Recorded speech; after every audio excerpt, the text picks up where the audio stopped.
మహోన్నతుడును రక్షకుడైన యేసుక్రీస్తు ఘనమైన నామంలో ప్రేమధార టీవీ వీక్షకులందరికీ శుభములు తెలియజేస్తూ నేటి కార్యక్రమానికి సాదరంగా ఆహ్వానం పలుకుచున్నాం.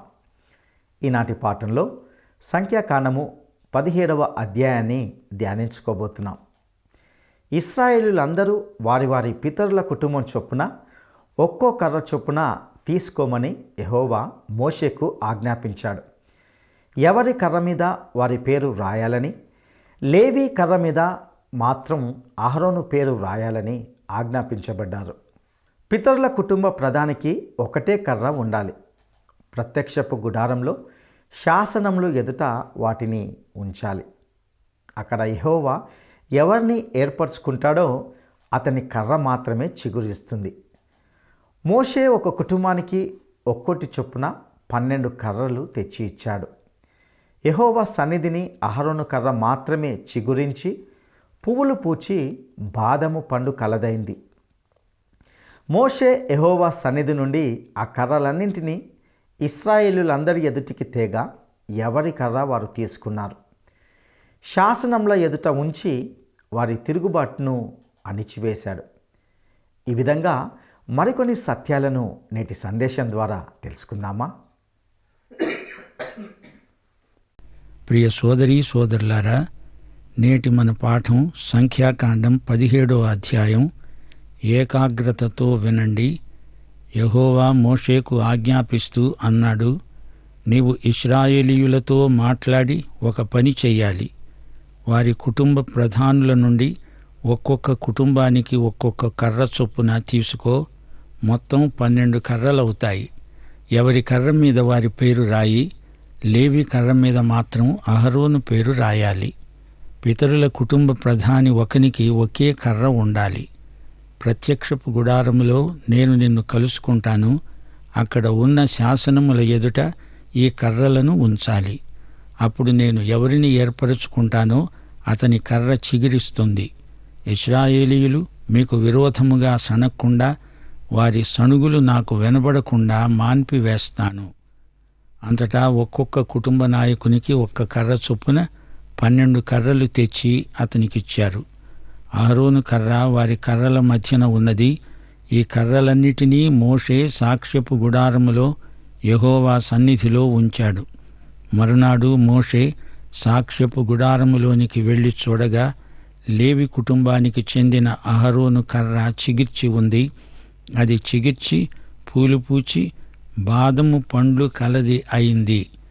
మోషే యెహోవా సన్నిధి నుండి ఆ కర్రలన్నిటినీ ఇశ్రాయేలీయులందరి ఎదుటికి తేగా వారు వాటిని చూచి ఒక్కొక్కడు ఎవరి కర్రను వారు తీసుకున్నారు.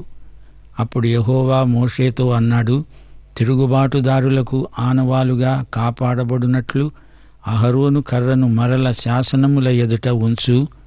వారు చావకుండా నాకు వినబడకుండా వారి సణుగులను కేవలము అణిచివేసి మాన్పించిన వాడివవుతావు.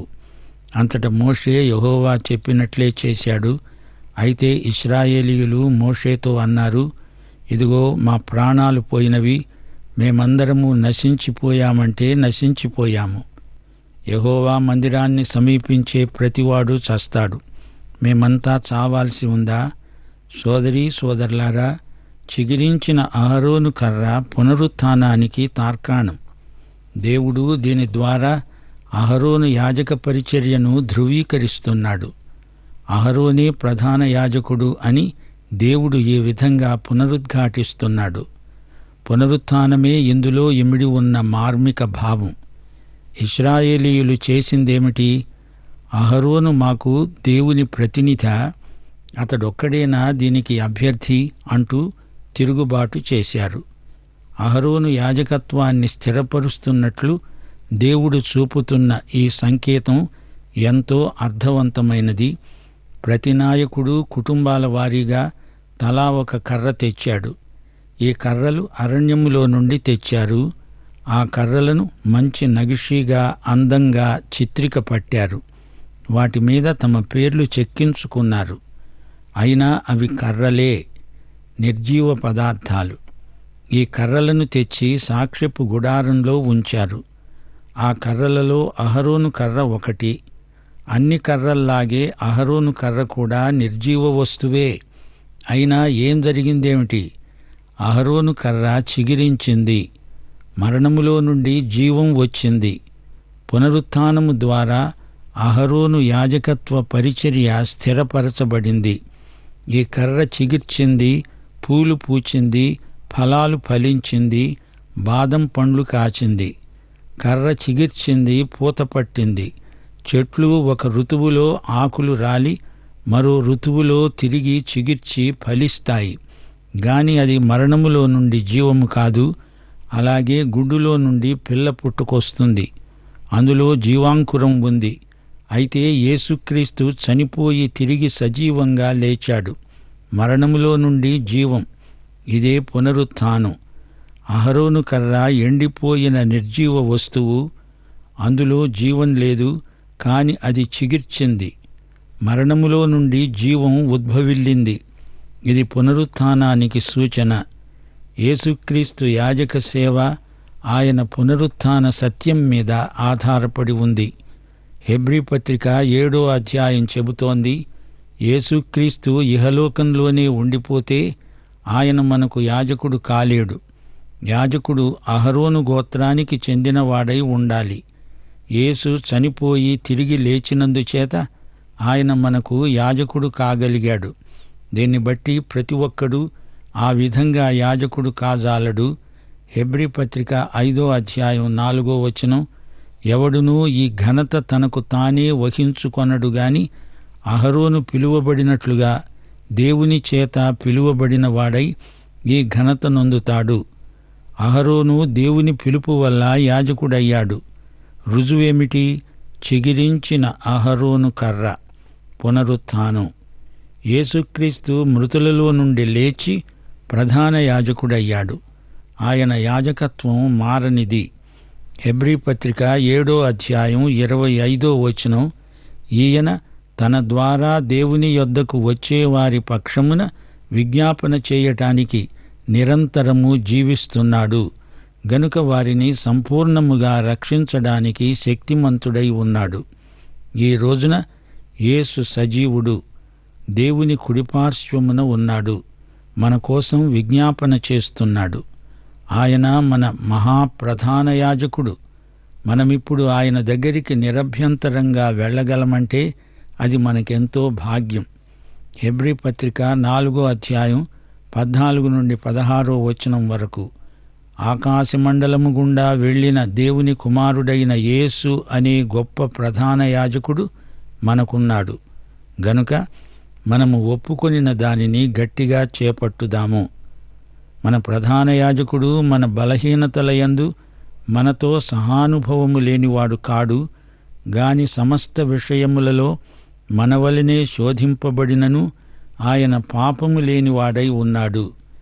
గనుక మనము కనికరింపబడి సమయోచితమైన సహాయము కోసమై కృప పొందునట్లు ధైర్యముతో కృపాసనము వద్దకు చేరుదాము. ప్రియ సోదరి సోదరుడా, నీకు దేవుని కనికరము కావాలా? నీకు సహాయం కావాలా? జీవితంలో నీకు నిరాశ నిస్పృహలు కలుగుతున్నాయా? జీవితంలో ఆశాభంగం చెందావా? అలాగైతే వెంటనే యేసు ప్రభువు దగ్గరికి రా. ఆయన పరలోకంలో నీ పక్షాన విజ్ఞాపన చేస్తాడు. నీవు ఒంటరితనం భరించలేకుండా ఉన్నావా? జీవిత యుద్ధంలో ఓడిపోయావా? దైనందిన జీవితంలో దగా తిన్నావా? అయితే యేసు ప్రభువు వద్దకు రా. శోధనలను జయించలేకపోతున్నానే అని బెంబేలు పడుతున్నావా? తీర్మానం చేసుకోలేని విషమ పరిస్థితిలో అటో ఇటో తేలక సతమతమవుతున్నావా? అయితే ఇప్పుడే ఈ క్షణమే యేసు దగ్గరికి రా. జాప్యం చేయవద్దు. ఆయన మృతులలో నుండి లేచిన నీ ప్రధాన యాజకుడు. అహరోను కర్ర చిగిర్చింది, పూలు పూచింది, ఫలించింది. దానిని జ్ఞాపకార్థంగా మందసంలో ఉంచారు. అది నిబంధన మందసం. బంగారంతో తాపటం చేయబడింది. అందులో మన్నా పాత్ర ఉంది. అది బంగారు పాత్ర. చెగిర్చిన అహరోను కర్ర వాటి సరసన ఉంది. నిబంధన పలకలు కూడా ఉన్నాయి. హెబ్రీ పత్రిక 9వ అధ్యాయం 4వ వచనం. అందులో సువర్ణ ధూపార్తి అంతటను బంగారు రేకులతో తాపబడిన నిబంధన మందసము ఉన్నది. ఆ మందసములో మన్నాగల బంగారు పాత్ర, చిగిరించిన అహరోను చేతికర్ర, నిబంధన పలకలు ఉన్నాయి. ఈ పలకలపై దశాజ్ఞలు రాయబడి ఉన్నాయి. వీటిలో 2 వస్తువులు, మన్నాగల పాత్ర, చిగిర్చిన అహరోను చేతికర్ర సాక్ష్యార్థంగా మందసంలో ఉంచబడినవి. అహరోను చేతికర్ర అతని యాజకత్వానికి ధృవీకరణ. సోదరీ సోదరులారా, వింటున్నారా? వీరు ఎన్నో అద్భుతాలు స్వయంగా చూచారు. ఈజిప్టులో 10 తెగుళ్ళు చూచారు. సాక్షాత్తు దేవుని సన్నిధిని అనుభవించారు. అయినా ఇశ్రాయేలీయులు సణుగు మానలేదు. తిరుగుబాటు చేస్తూనే ఉన్నారు. వారెందుకు అంత అజ్ఞానంలో పడిపోయారో, ఎందుకంత గుడ్డివారయ్యారో మనకు అర్థం కాదు.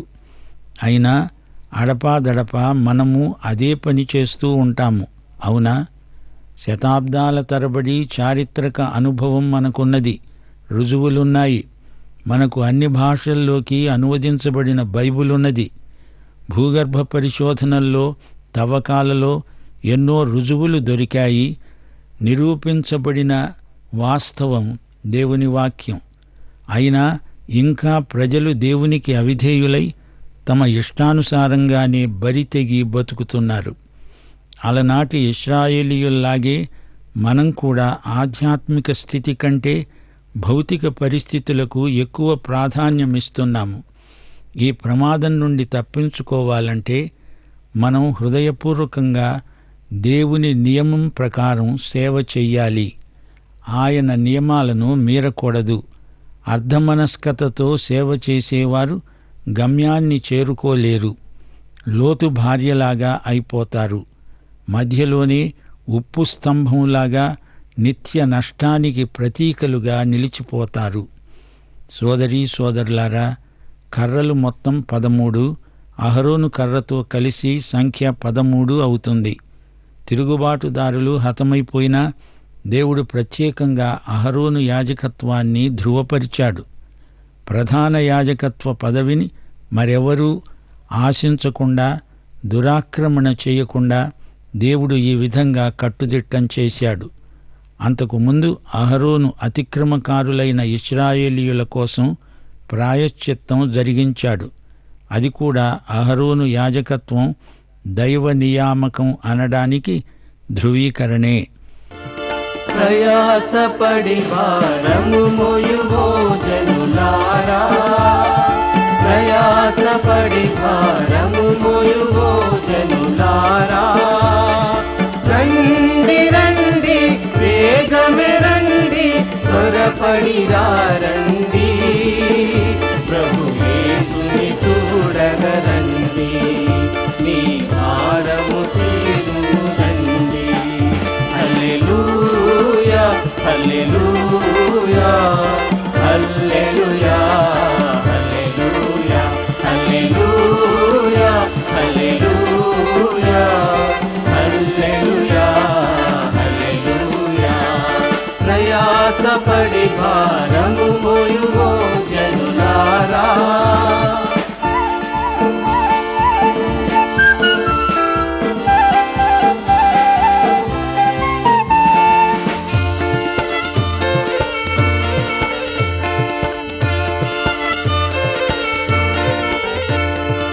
యేసుడు ఎవరో చూడాలని ఆశించిన జక్కయ్యను, యేసుడు ఎవరో చూడాలని ఆశించిన జక్కయ్యను, దర్శించి మరి రక్షించి, దర్శించి మరి రక్షించి, మిమ్మును రక్షించును రండి, మీ గృహమును దర్శించును రండి.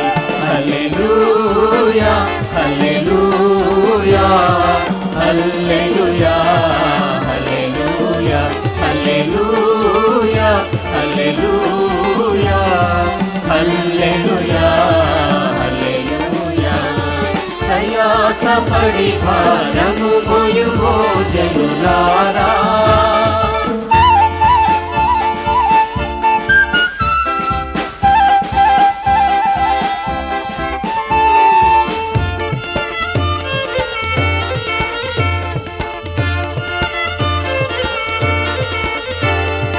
రక్షణ కారణమే సయ్యగా కొనసాగించడి వాడాయనే. రక్షణ కారణమే సయ్యగా కొనసాగించడి వాడాయనే. ఆయన వైపే చూచుచూ, ఆయన వైపే చూచుచూ అందములో పాలుంది. అహరోను కర్ర మందసంలోనే ఉండిపోయింది. అయితే సొలొమోను కాలం నాటికి అహరోను కర్ర మందసంలో కనపడలేదు. ఫిలిష్తీయులు మందసాన్ని తరలించినప్పుడు అది ఎక్కడో పోయి ఉండవచ్చు. అసలు ఈ గుడారాన్ని సాక్ష్యపు గుడారమని ఎందుకన్నారు? దశాజ్ఞల పలకలను బట్టి దానిని సాక్ష్యపు గుడారము అన్నారు. అహరోను కర్ర ఒక అద్భుతమే. అది కేవలం సహజాతీతమైన సంఘటన. ఎండిపోయిన నిర్జీవమైన కర్ర చిగిరించడం అద్భుతమే. అందరికీ ఇది ప్రత్యక్ష నిదర్శనం.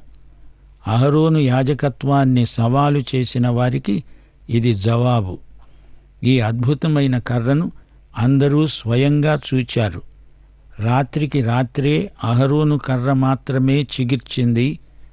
సోదరీ సోదరులారా, యాజకత్వాన్ని గురించి కొన్ని మాటలు చెప్పకుండా ఈ అధ్యాయం ముగించలేము. పాత నిబంధనలో యాజకులు ఎక్కువగా కనిపిస్తారు, కానీ కొత్త నిబంధనలో యాజకుడు అనే మాటకే కొత్త అర్థం వచ్చింది. సాధారణ అర్థంలో అందరూ యాజకులే. అయినా ఇశ్రాయేలు యాజక రూపమైన రాజ్యం. కాని విశేషార్థంలో అహరోను క్రమానికి చెందిన పరిచర్య యాజకత్వం. అరణ్య ప్రయాణంలో పరిశుద్ధ గుడారంలో అహరోను ప్రధాన యాజకుడుగా ప్రతిష్ఠించబడ్డాడు. సాక్ష్యపు గుడారం దేవాలయం, దేవుడు తన ప్రజలను కలుసుకునే స్థలాలు. యాజకులు ఈ స్థలాలను కాపాడడానికి, అందులో కార్యక్రమం నడిపించడానికి దేవుడు ప్రతిష్ఠించిన వ్యక్తులు. యాజకుల దుస్తులు ఆకర్షణీయమైనవి మాత్రమే కాదు, ఎంతో విలువైనవి. వారి దుస్తులను చూస్తే గుడారం జ్ఞాపకం వస్తుంది. అహరోను ప్రత్యేక అభిషేక తైలం గుడారం మీద, యాజకుల మీద ప్రోక్షించాడు. అయితే యాజకులందరూ ఒకటే అనుకోకండి. లేవి గోత్రికులంతా సాధారణార్థంలో యాజకులే. లేవి గోత్రికులంతా దేవుని పరిశుద్ధతను వ్యక్తం చేయవలసిన వారే. ప్రతిష్ఠించబడిన యాజకులకు మిగతా లేవీయులందరూ సహాయకులు. ప్రధాన యాజకునికి యాజకులు సహాయకులైతే యాజకులందరికీ లేవీయులు సహాయకులు. ప్రధాన యాజకుడు మాత్రమే సంవత్సరానికి ఒక్కసారి అతి పరిశుద్ధ స్థలంలో ప్రవేశించగలడు. అహరోను కుమారులందరూ అభిషిక్తులైన యాజకులే. యాజకులు దేవుని పరిశుద్ధతను కాపాడవలసిన దైవ సేవకులు, పరిశుద్ధ జీవితం గడపవలసిన నాయకులు.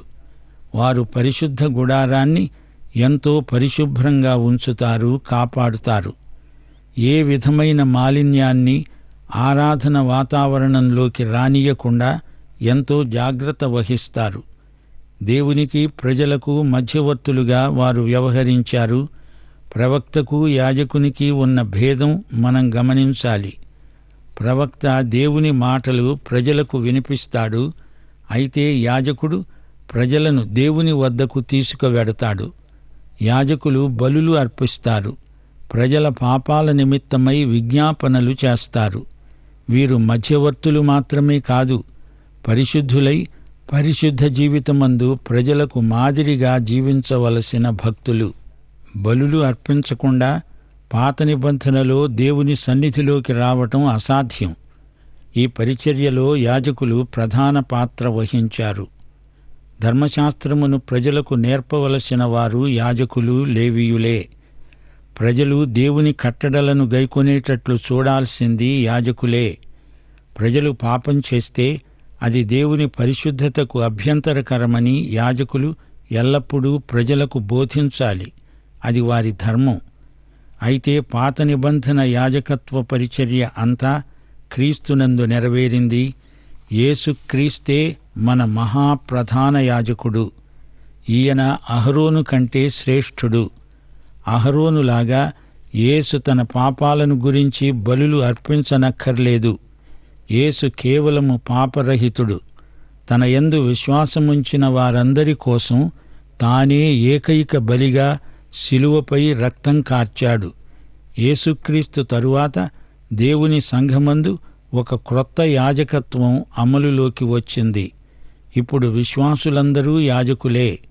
ఈ యాజకత్వ విధానాన్ని అపుస్తలుడైన పేతురు స్పష్టంగా విశదీకరించాడు.